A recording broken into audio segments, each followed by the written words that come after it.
que se perdieron en 2020, autoridades del Ministerio de Educación presentaron el programa Escuelas Arriba, disponible para todos los liceos y colegios.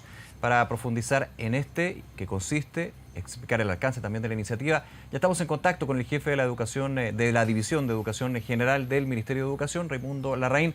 Gracias por estos minutos, muy buenas tardes. Hola Nicolás, muy buenas tardes. Sí, a ver, Escuelas Arriba lleva ya un tiempo. Yo recuerdo que también se había lanzado este programa que buscaba justamente acompañar, apoyar y mejorar la situación de colegios que estaban con problemas, finalmente para ponerlo en ese entorno. Si me puede recordar, Raimundo, ¿cuándo comienza Escuelas Arriba? Que ahí tengo un problema en la memoria. Y cómo también ha sido la evolución, el balance que hacen de ese trabajo. Bueno, Escuelas Arriba es un programa que nació en 2019, es decir, hace ya 3 años, y que nació originalmente para apoyar a las escuelas de menor desempeño del sistema escolar, las escuelas categorizadas como de desempeño insuficiente.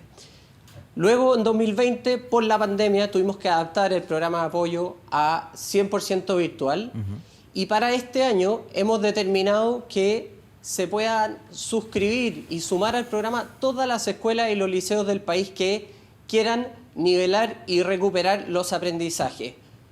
¿Por qué lo abrimos a todas? Por una razón muy sencilla, y es que la pandemia ha golpeado a todo el sistema escolar indistintamente. Por supuesto, a algunos estudiantes más que a otros, pero creemos que una de las prioridades del sistema escolar va a ser recuperar todos los aprendizajes perdidos por efecto de la pandemia.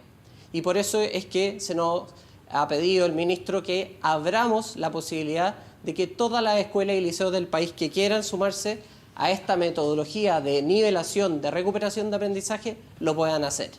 Ahora, por efecto de la pandemia, Raimundo, ¿cambia el programa? ¿Hay que hacerle modificaciones? Y lo pregunto principalmente porque el efecto pandemia, es decir, el aumento, por ejemplo, en la brecha educacional, que significó la ausencia de clases presenciales, también marca un paradigma sobre lo que va a suceder este año y en los próximos respecto a la educación pública en Chile. ¿Hay modificaciones o más bien las bases del programa logran justamente poder enfrentar este problema que ya existía desde antes de la pandemia, pero que claramente se acentúa con la crisis sanitaria? A ver, el propósito original del programa se mantiene y es básicamente que apoyar a las escuelas para que puedan hacerse cargo de las brechas con las que los estudiantes arrastran año tras año cuando van pasando de curso. Ese propósito original se mantiene, pero se le añaden también nuevas estrategias y herramientas de apoyo. ¿En qué temas? Por ejemplo, en cómo vamos a hacer frente como sistema escolar para prevenir la deserción escolar, que es una de las consecuencias más negativas que la pandemia ha dejado. Tenemos un grupo importante de estudiantes con los cuales se ha perdido el contacto y que vamos a tener que, como sistema escolar, salir a buscar y a reencantar para que no corten por salir del sistema escolar, que eso finalmente es una consecuencia muy negativa para la vida y los proyectos de vida de esos estudiantes. Entonces, por ejemplo, para este año se añade no solo una metodología de recuperación y nivelación de aprendizaje, sino que también se va a apoyar a las escuelas en trabajar herramientas que les permitan prevenir la deserción escolar y al mismo tiempo trabajar colaborativamente entre directores para compartir sus buenas prácticas, ver qué les funciona, ver qué no les funciona, pero por sobre todo poner el foco en los aprendizajes.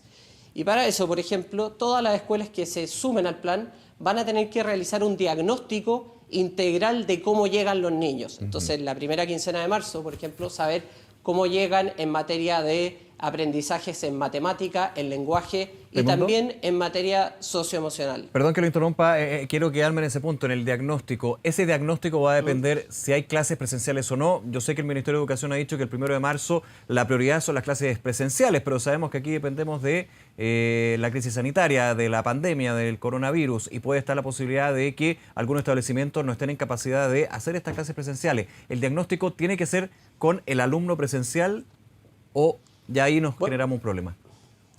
No, estamos preparados para que el programa se pueda llevar tanto en forma presencial, prioritariamente, como a distancia. Es decir, las escuelas van a tener la posibilidad de diagnosticar a sus estudiantes, tanto los que asisten presencialmente como los que están desde su casa. Pero no hay que olvidarse, Nicolás, que el sistema escolar hoy día, cada colegio en Chile preparó su plan de funcionamiento para marzo. Y ese plan de funcionamiento contempla la posibilidad de llevar a cabo jornadas de educación mixta, con grupos de estudiantes desde la casa y grupos de estudiantes asistiendo presencialmente a las clases. Claro, eso va a depender evidentemente si la comuna está en cuarentena o no, porque sabemos que a partir de fase Exacto. 2 se puede tener clases presenciales, pero si hay cuarentena, no hay por dónde, digamos. Exactamente. Entonces, hemos adaptado el programa para que también pueda llevarse a cabo a distancia. Hablamos de la deserción escolar y es un tema que se arrastra desde hace mucho tiempo y que desde expertos en educación, desde organismos internacionales, se ve como el gran desafío, pero también el gran problema que va aumentando como una bola de nieve, porque si ya era complicado, ya era delicado el tema de la deserción escolar por distintas razones que pueden tener los estudiantes, con la pandemia se acentúa. ¿Hay alguna mirada desde el Ministerio de Educación sobre cuál ha sido el impacto que ha tenido la pandemia en esto, con la dificultad de que como no han habido clases presenciales, lo que usted dice, no ha habido un contacto directo con los niños, niñas y adolescentes? Exacto, mira, la prevención de la deserción escolar es un tema que tomamos ya desde mediados del año pasado y que trabajamos activamente con el sistema escolar. Y lo hicimos principalmente a través de la implementación de un sistema de alerta temprana, que básicamente es un sistema que le da información a cada director respecto de los niños que tienen mayor riesgo de deserción escolar. ¿Por qué ha sido importante esta herramienta que este año también va a estar disponible para las escuelas? Porque les ha permitido focalizar el apoyo en aquellos niños que presentan niveles más críticos de riesgo de desertar del sistema. Entonces uno deja ya de hablar de promedios y le pone nombre, cara y apellido a cada uno de los estudiantes para salir en búsqueda de ellos y restablecer el contacto y el vínculo. Y a eso vamos a añadir una serie de estrategias. Por ejemplo, vamos a enviar mensajes de textos a los apoderados de aquellos estudiantes que, estando matriculados en algún colegio, no se aparezcan durante el mes de marzo, por ejemplo. Y vamos también a continuar las estrategias articuladas con el Ministerio de Salud, con el apoyo a través de visitas domiciliarias, para atender a cada uno de estos casos, por muy críticos que sean.